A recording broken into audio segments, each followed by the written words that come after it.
Hey, what's going on? JD here, and this is the Daily JD. Thanks for tuning in, guys. As always, remember to like, comment, subscribe, share the video, all that kind of good stuff. Good to see you, Josh. Hopefully you are still here. So, technical difficulties running into today as well. So we will see. It's looking stable. So let's keep our fingers crossed that this is going well.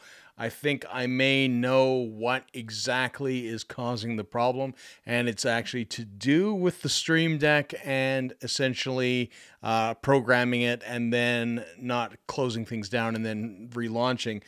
Basically, it's causing some sort of backup, I think, in the system. So we will see how that works. I'm not sure if you have experienced anything like that at all, Josh.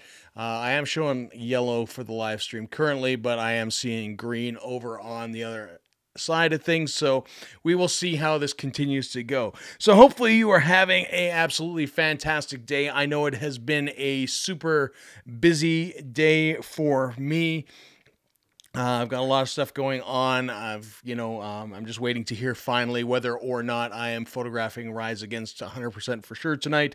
Hopefully I am. It's been a year since I have seen those guys, and they are phenomenal live. One of my favorite photographs that I have taken is actually of Rise Against, knowing that basically the lead singer jumps into the air quite high. Managed to get myself in perfect position last time they were through, and was able to capture that perfectly, and got a great shot, and I still love it to this date. So it's super cool.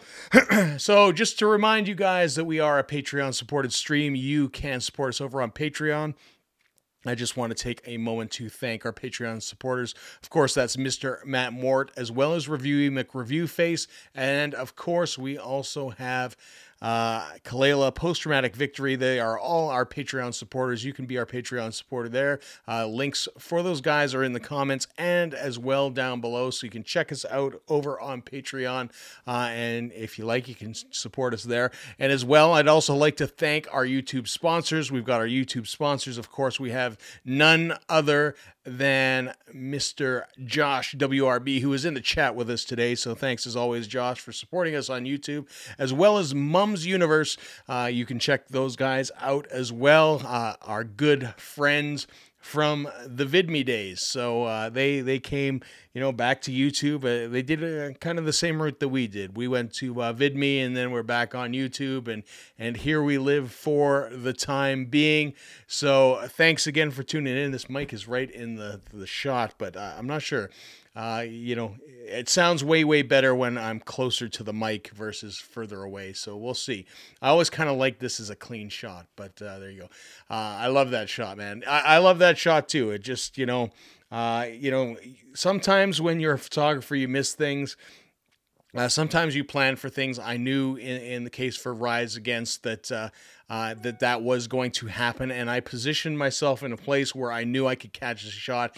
When it happened, I just had to be on my toes, and luckily I caught it right at the top. And the other cool part about that concert was Phil, who a lot of people knows as PK Screams on YouTube, as well as photography and what he does model-wise. He was there at the show as well, and I managed to catch him. He was actually at the show watching the show, and he was crowd surfing and got to sing, and I caught that moment, which was super cool as well. So there you go. Hey, good to see you, Dan. We're going to talk about something that you suggested today, one of your topics. So we are going to talk about that, and we're just going to jump kind of right into those topics now. So first thing we are going to talk about is none other than the internet blowing up. Essentially on Twitter, they announced that Maroon 5 was going to be the halftime show for the Super Bowl, and it spawned kind of an eruption of comments actually asking for Metallica, which I would love to see Metallica in a halftime show.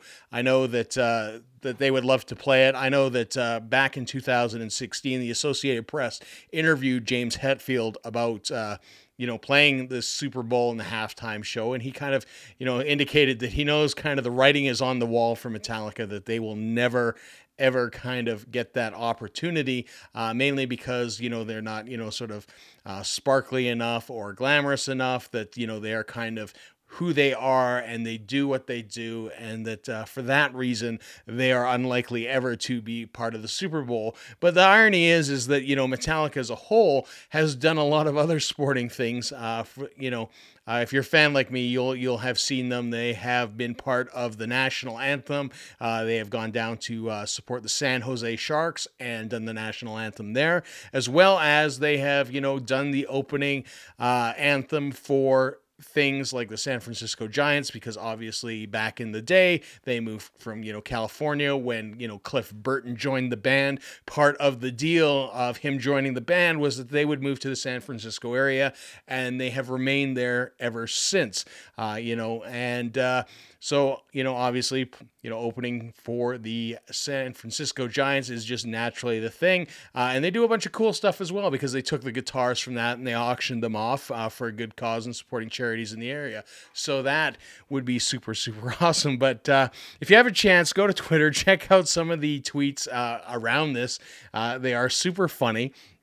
People basically saying, I know that, things like, I know people that love Metallica, but nobody loves Maroon 5. They just kind of tolerate them, things along those lines. And I get it, that Metallica, I think, who have been touring fairly heavy in the last year and a bit to support Hardwired Self-Destruct, doing a whole bunch of shows and hitting, virtually every city minus Calgary, which kind of sucks. Even on their sort of secondary tour, they hit a bunch of smaller places, but not Calgary. And ultimately, at the end of the day, they've been touring really hard. They've done a bunch of cool little tiny shows in clubs. I think the Super Bowl would be a great place for them to play. And, I think a lot of people would love to see them. But again, people always kind of think that, it's like, they're too hard, they're too edgy. It's, I guess, it just comes down to ultimately what would sell tickets. And I think, when Hardware Self-Destruct came out, it was the #1 album. And that's the first time in a long time that a rock or metal album has hit #1 in the charts. So, I mean, they definitely have the popularity. They definitely have the fan base. I think you could put them there. But I understand, sort of the NFL kind of wants to hit on a different demographic, and it's probably not that Metallica demographic. To be honest, at the end of the day, if you had Metallica in the Super Bowl, I would probably watch it for the halftime show, and that would be the first Super Bowl I've probably watched in a number of years, and I played football, so there you go. Bruce Review says, I'd rather see Metallica versus Maroon 5. I think everybody does. I mean, if you got to choose, I'm pretty sure if we went to the street and took a microphone and say, hey, who would you rather see, Metallica or Maroon 5? Metallica's going to win hands down. In fact, I think a lot of people will say, who's Maroon 5? Especially here. I think you would get that a lot. So it will be very interesting. And Josh agrees that Metallica would be way better as well. So, some other things that are going on. So, other than the Metallica thing as well, I'm going to talk a little bit about the GoPro as well as a video. So, those of you probably, I know Dan and Josh have seen this, but released video today. I went to the New Horizons Mall yesterday. I had sort of caught wind from a friend that had been part of the construction, talking about how much money was made and how much the mall cost. And they were talking about those things. And, they mentioned it was open, which I didn't know. I drive past it. I go to Cross Iron Mills all the time. And I drive past it. I'm like, I wonder when the place is open, because the parking lot is always empty. Unbeknownst to me, at the end of the day, it was open. So I decided, well, I'm going to go there and check it out, and the place is a ghost town. And funny, it's a timing thing, because CBC, I guess, released a video today as well. Somebody tweeted, thanks to James for tweeting me that, and a few other media agencies have been picking that up. So it's kind of hitting the media cycle. I hit it at the right time, in a sense. I would have been nice if I had thought about it a couple days earlier and just gone with it. But I was busy sort of doing my Singapore trip. But that video has kind of taken off in terms of, my videos. It's interesting that if you hit something at the right time, what a difference it makes. Last count I looked, it's about 300 odd views, which is, if you're Casey Neistat, those are abysmal stats. If you're JD, those are fucking amazing for a first day video. So I mean, it's interesting. I mean, I was definitely out tweeting and pumping it. I thought it was a interesting kind of vlog. It's kind of an interesting opportunity as well for YouTubers in town, and just kind of a weird place to kind of film some stuff.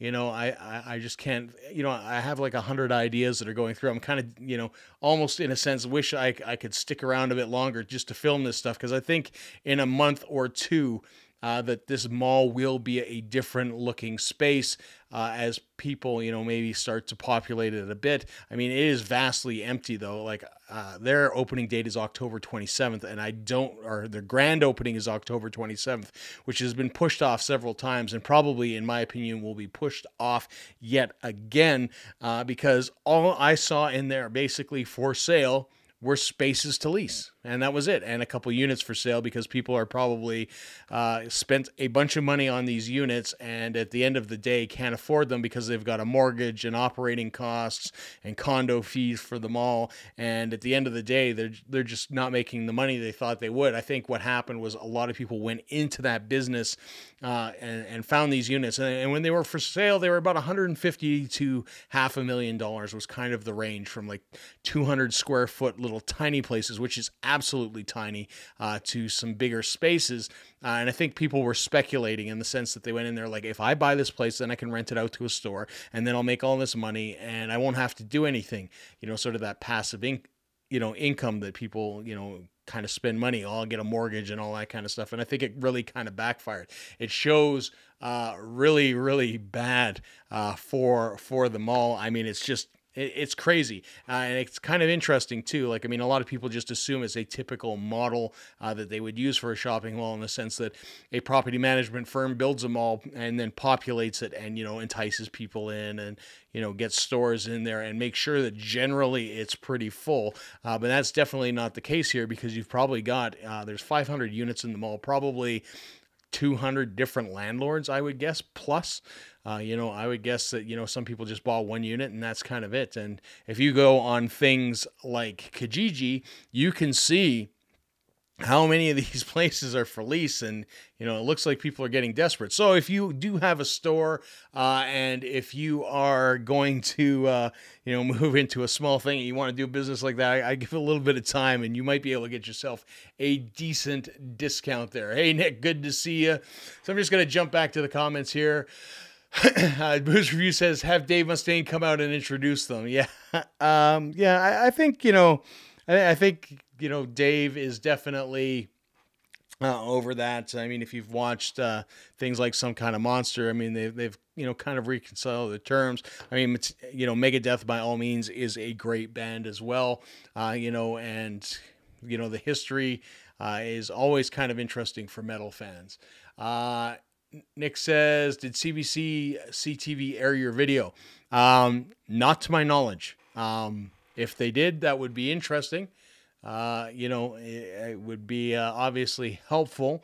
It would be kind of funny, I guess, in a way. I think, somebody had mentioned that CBC had written an article. They figured that I should have written it based on the video. But I think it's starting to get momentum now. I think you will see a couple things. I think you will see probably them send their own guys out and do a little piece. But I have not been contacted by either CBC or CTV, which would be kind of nice. It would be nice to have that. But, looking at the back end of stuff for that video, looking at, sort of where I've hashtagged it, how I've tagged it, all those tags are performing very, very well, and it's sort of up in the top. And I think that's why it's doing well. I think that the fact that the CBC and CTV have done some things, I know the CBC has, I don't know about CTV, the CBC published a story today that's just helping sort of generate interest in people looking for it and searching for stuff. And, hopefully, it strokes the algorithm right and it gets in there and gets some momentum. What did we miss regarding Metallica? What sport event did they miss a halftime show again? That would be the Super Bowl, Nick. They missed out on the Super Bowl. So there you go. Nick says it's probably a big tax sinkhole for foreign Chinese investors. Yeah. I mean, the guys who made the mall have made their money. They sold all their units. They sold out. That's the crazy part of this whole thing, is that those 500 units sold out. So that mall, if you just base it on, the smallest price, which was $100,000, you're looking at over $50 million that was made by the mall, and it costs less, obviously, to manufacture the mall than, do that. And then, of course, there'll be some property management stuff. There'll be some jobs created by that. But ultimately, at the end of the day, it's everybody that's in there is paying for it because they pay condo fees. So, I think if you own a space in there, it's a great place to launder money, because any business in there is making nothing. Because I went there and there's nothing. There's really nothing. The security guard's standing at the front door probably just because they just want to see who goes in, just to make sure they probably get out, because it's massive and it's a bit confusing. And at the end of the day, it's just a big empty space. So, I mean, it's kind of a cool opportunity. I took it upon myself to go out and film there. I think if, somebody wanted to do a short film about isolation or maybe the apocalypse or something along those lines, it might be a cool thing. I tried to generate some hype today. I tweeted at Kevin Smith because I love Kevin Smith more than anything else, and just kind of, wanted to grab his attention. I also tweeted at Ed the Sock, whose attention I did get, because I was also tweeting Kevin Smith at the same time. But I just suggested, hey, there's this big empty mall, Kevin. You should come film Mallrats too, and put a link to the video. So hopefully that gets it a little bit of traffic elsewhere. Who knows? Dan says it's not Vancouver. Foreign investors aren't interested. You never know. I mean, foreign investment in foreign countries is always a big thing. There are a ton of Asian ghost investors in Calgary. The funny thing is like, if you want to talk about foreign investment, and I guess we'll be serious for a second here, and you look at World War II, after World War II, Japan figured the best way to take over the United States was not to Pearl Harbor it, but to buy up a lot of its industries and businesses and take it from the inside. And that's essentially what they've done. So, I mean, you're definitely looking at a global economy now versus, local. It's not, I would say the vast majority of stuff is owned by investment firms, global investment firms that really don't have any country associated with it. So, I mean, it's always very, very interesting. Josh says, really fun video, man. Thank you. I just, like I said, I felt it was a great opportunity to do something a little bit different. Most recently with the vlog, I haven't done a ton of stuff. I'd been kind of holding off for my trip and waiting to do that. But again, sort of when the opportunity presents itself, in a lot of cases, I think it's always a good idea to take the opportunity while it exists. That, for me, that's a once in a lifetime thing. That mall is going to eventually fill up. It might be crappy. It might be, terrible stores. It might become a really super awesome place. I don't know. I don't know what the future holds, but at this point in time, brand spanking new was the other part of it. Cause I mean, you can find abandoned malls all over the US. You can watch YouTube videos. I like abandoned spaces. You can find shopping malls that are completely abandoned boarded up, people go exploring them, but this is brand new, like it's sparkling new. And I mean, the only people that were really in there there was like 3 or 4 cleaners that were cleaning the floor, and like I said, a couple security guys that were going around. And it's amazing to me that it sits there, the way it is. I mean, they've got a big sign on the highway, empty parking lot, saying you can lease space, but I mean, people aren't interested because, I think that the fact that you've got like a couple hundred different landlords, it's all convoluted. I think it's just a bad model, and that's what happened here. I think what they aimed on doing was targeting, people that would typically have mom and pop shops, and focus on them. I mean, as a mom and pop shop, to own your own space and do your own business and, not have to pay exorbitant mall rent, yet be in a mall, is probably a good deal. But again, you had a bunch of investors come in and just buy up property. I know I saw a couple signs. It's like, hey, we have 10 properties in this mall, and they're trying to lease them out. And obviously that guy is losing a shit ton of money, but I guess that's what happens when you have money to burn or you make a bad business decision. So there you go.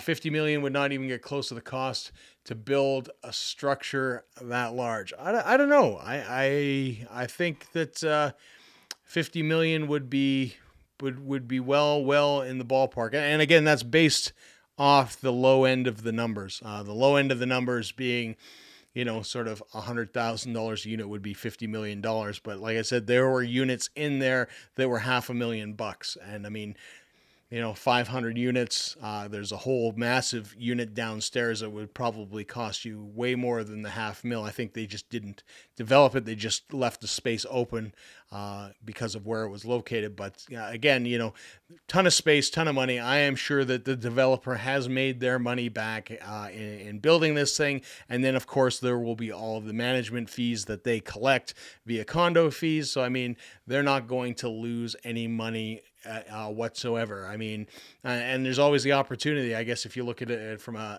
shady business model, as these people are unable to afford it because nobody occupies the space, you can always buy back that space within your own mall at a heavily discounted price. So it would be all very, very interesting.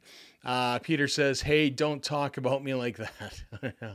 Don't worry, Pete. We are just bad mouthing the mall. That is all. So if you haven't checked out the video, by all means, please do check it out, and please, give it a share. I would love to see this thing go viral. It would, be awesome. But like I said, I'm already happy because it has done infinitely better than most of my other videos do on any given day. So I can't complain. So what else is going on? Well, GoPro snuck one out on us. The GoPro 7 is essentially just been released. They have basically a new camera. They've got the black, the silver, and the white edition. They are starting, I believe, at $399 for the black, and then drop $100 off for the silver and the normal edition. So what does that mean? It means if you are looking for a GoPro, now is the time to essentially buy the GoPro 6 or earlier models if you can find them, because chances are they are going to be infinitely cheaper. I think I've mentioned to you guys before, but my GoPro purchasing habits are I am always a series or two behind because I can get a much better camera at the end of the day without spending all that money. And I mean, GoPros are great because you kind of put them up and you kind of expect them to get destroyed at some point. But GoPro has been having some financial difficulties. People are talking about, like, articles in The Verge are saying that they're going to make a comeback now. I don't know. It's kind of, the action camera market is a very competitive space. Their prices are going down, which is good. But there's some interesting things I do have to say about it. If you are going to buy a GoPro 7, if you're going out and buying a GoPro 7, please forget about the silver model and forget about the, what do they call it? The white model. The reason being is, for those of you who know a lot about these cameras, last year in the GoPro 6, they introduced what's called the GP1, which is their processing unit. It was a new processing unit, and that was introduced in their last line of cameras. The only one with that processor this time around is the black model, and further to that, the silver and the white models offer only integrated batteries. So what does that mean? That means you charge your GoPro, the battery's inside, and that's kind of it. So you can't switch batteries on the fly. You can't do any of that. If you're doing long filming sessions, it's not going to do you any good. Once it's dead, you're going to have to plug it in and wait. And that's kind of always been the great thing about GoPros for me is we utilize, I'm sure most of you realize that we utilized the GoPro. We actually used a GoPro 4, I believe, to film Lloyd and JD. So we use an older model GoPro to film it. We just throw it on the poker table, and that's it. We throw it in Pro Tune. We record at 1080, and it's off to the races because that camera isn't 4K capable. Not that I would ever film the podcast in 4K because that's just stupid. But at the end of the day, it works out really well. It has a remote. We can see the screen, and it works really, really well as far as a camera goes. And, the nice thing is that when we do tape 2, 3, 4 episodes sometimes in a sitting, is that we can pop out the batteries, pop in a new one. We're not, sort of on a one charge GoPro. And I think that's kind of silly that they went that way, especially when it's only $100 difference between, the mid-tier silver and the black. It just, doesn't make any sense to me that they would do that, but that's what they've gone and done. But, again, just like any GoPro launching, they are touting it as, the latest, greatest thing, that this camera is so super smooth. They are talking about, sort of the stabilization being equal to that as a gimbal. So, essentially they're saying that you can, film and it's like filming on a gimbal, but you can just handhold it, which is partially true, but partially not. They're using digital image stabilization. They're shooting it on the sensor, cropping it down. There's a bunch of things going on there. The nice thing is it does have 4K 60 frames a second for slow-mo, which is always good, I think, for action cams. I like to see action cams with those faster frames per second because a lot of people are using them for that action. They're using them for mountain biking, skateboarding, dirt jumping, BMX, you name it, skydiving, all those kind of, things that are high-speed sports, so that becomes really, really important. Hey, good to see you, Riley. Thanks for dropping in. Good to see that your GoPro is on the way. And speaking of which, because I know Riley has one of these, but the chest mount, the stabilizer, will only work with the black model. So the lower models don't work with the chest stabilizer, which I think is kind of weird as well.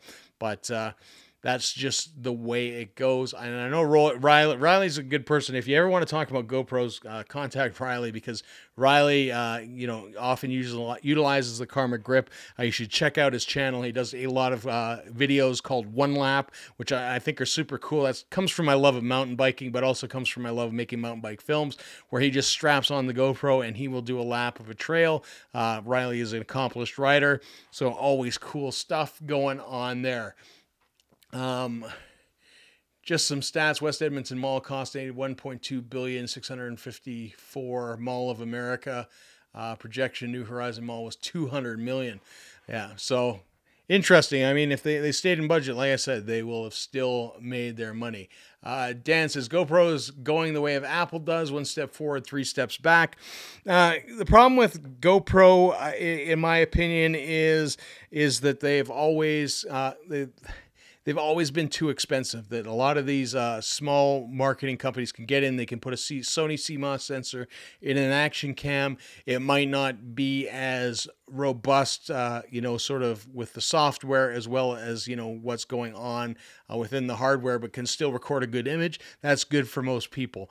What GoPro does is they are good at innovating. So one of the things that they've introduced in the GoPro 7 is the hyperlapse capability, where you can basically film hyperlapse, where it's basically a time lapse as you move, which appears to be very, very stable from what I've seen footage wise. So it's a good thing going on, and they've definitely done their homework in the sense that they've built on the GP1 for the 7 Black. They have improved it. I've watched some video footage of the stabilized footage, which appears to be really, really good. Again, a gimbal is going to make it that much smoother, but, obviously if you don't have a gimbal, this might be a cheap way to get some nice, flowy video otherwise. So it's, it's interesting in that. Riley says, I've spoken to a few GoPro athletes today. They are all blown away with the digital stabilization. Which is cool, again, in an action cam, digital stabilization is probably the best that you are going to get. I won't be surprised, if they start doing things like Sony has done, and that's basically having a floating sensor. So having a floating sensor to stabilize, so in-body stabilization. A lot of times, in the past, we always used to talk about, is it optical or digital stabilization? Optical is always far superior, but I mean, in-body image stabilization, where basically you have a floating CMOS sensor, is also a very good way because it floats with the body and gravity, versus digital, where it is basically software running to manipulate it to do it. A lot of times digital stabilization introduces noise, and a lot of times you can do that stabilization in post anyways. You don't necessarily need it, especially if you film in things like 4K. If you film in a larger format and you're going to produce in 1080, you can definitely crop, and that crop space gives you the ability to basically get a better, more stable picture, just because you have more area to sort of go, because you've got to think of the image as sort of moving, and if you have sort of a frame and it moves out of frame and you have those little black slices because it's moving around, it's not doing any good. But because 4K is that much bigger, you don't have that to worry about, especially with the crop. So it's going to be, it's going to be interesting. It's definitely, but my advice always is to buy the generation before, and because they come out with them so often. Like GoPro comes out with new cameras almost every year, sometimes twice a year.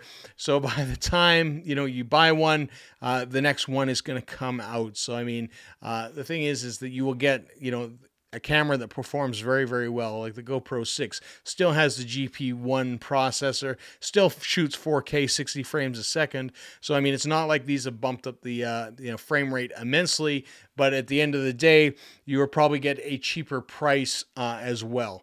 If anyone uses ND filters on the GoPro, on the Hero 7 Hyper Smooth won't work, as it smooths the pixels too much for it to grab onto.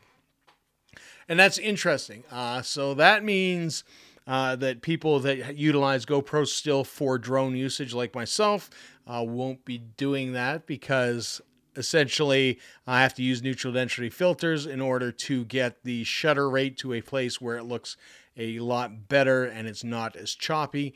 But it is interesting that it has gone that route. So, some other things that, are on these GoPros. So again, they have voice command, which I don't know, I've never used, nor will I probably. Touchscreen, always good. Slow-mo up to 8 times. Obviously, you're better off just shooting in the 60 frames a second and making that decision afterwards. They do have a slow-mo mode. It's just not worth doing that. Of course, they've got GPS. They've got the hyper smooth video for doing the lapses, which I think is really kind of cool. I kind of like hyperlapse.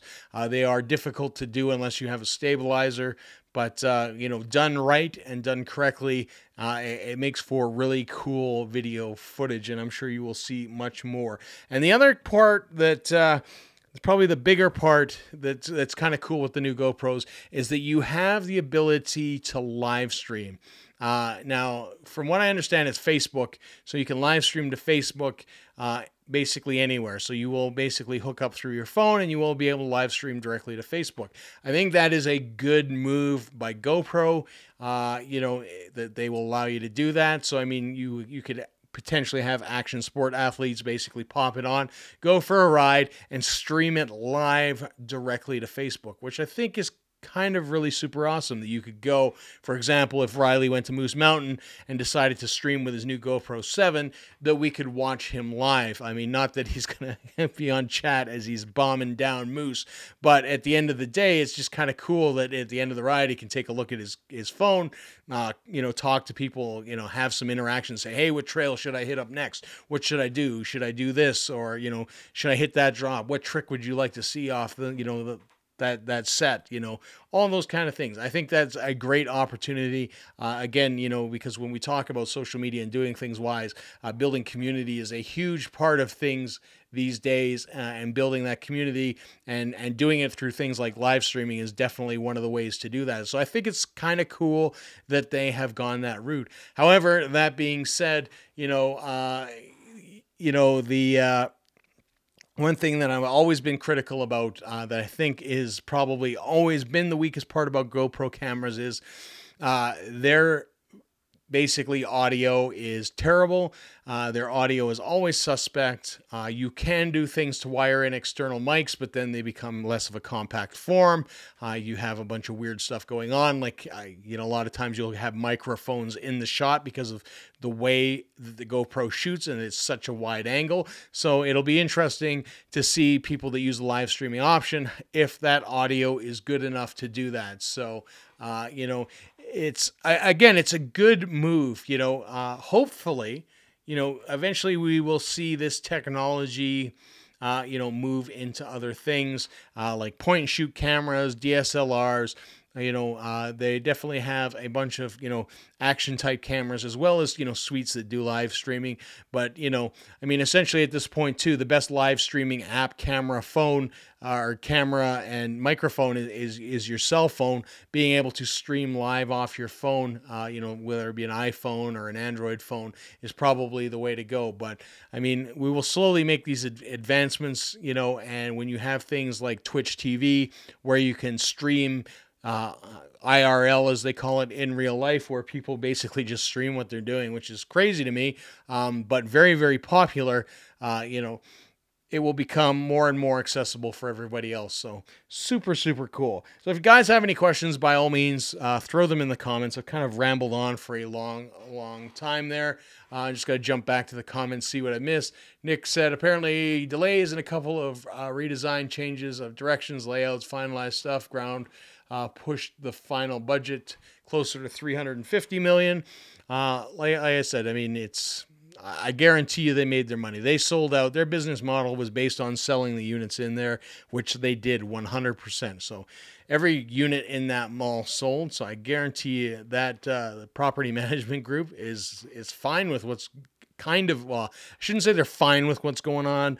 I should say that they are, they're not as in dire probably situation as some of these people that, sort of speculated, thinking this was going to be the next best, biggest mall where all these people are going to come and it's going to be, banging, and they're going to be able to, rent it out for exorbitant fees and get their money back super fast, which is obviously not happening.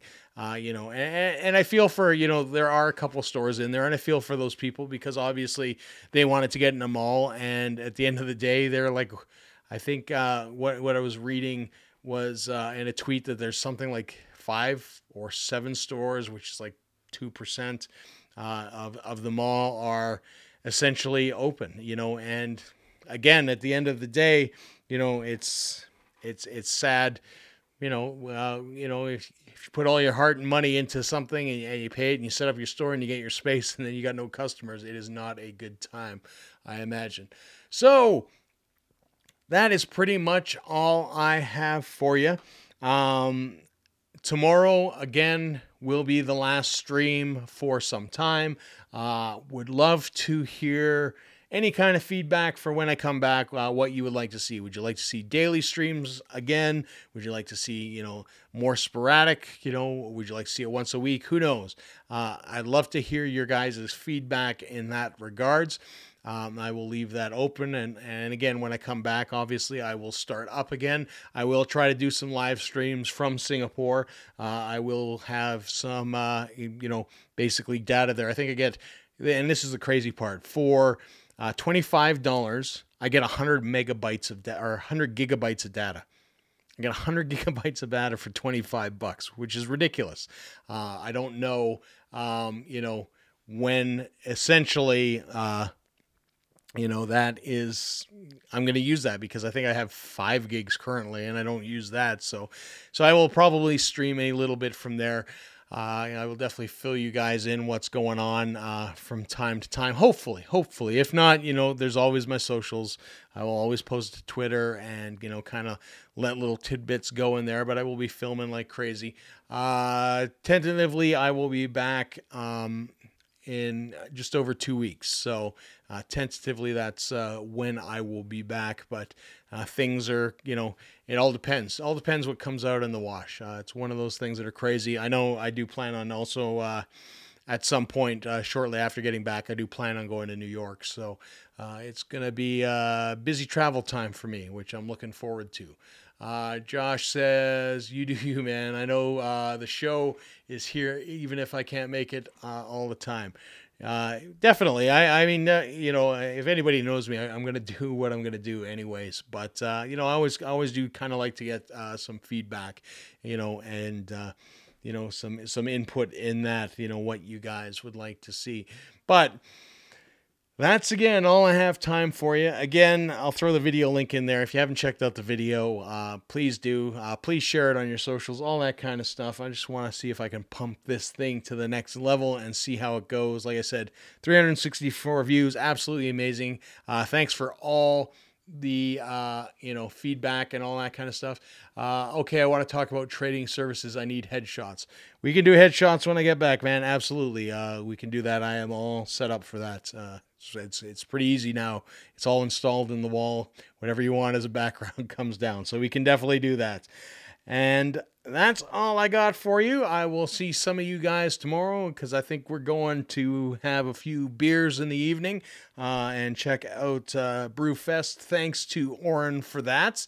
And at the end of the day, you guys have a great day. I will see you tomorrow. And I might be a little bit late. But before I forget that, if I am a little bit late tomorrow, it's because I got stuck in traffic because I do have to pick up batteries for the camera, and they close at a weird time just before the stream, so I just thought I'd throw that out there. So until next time, thanks, guys. We'll see ya.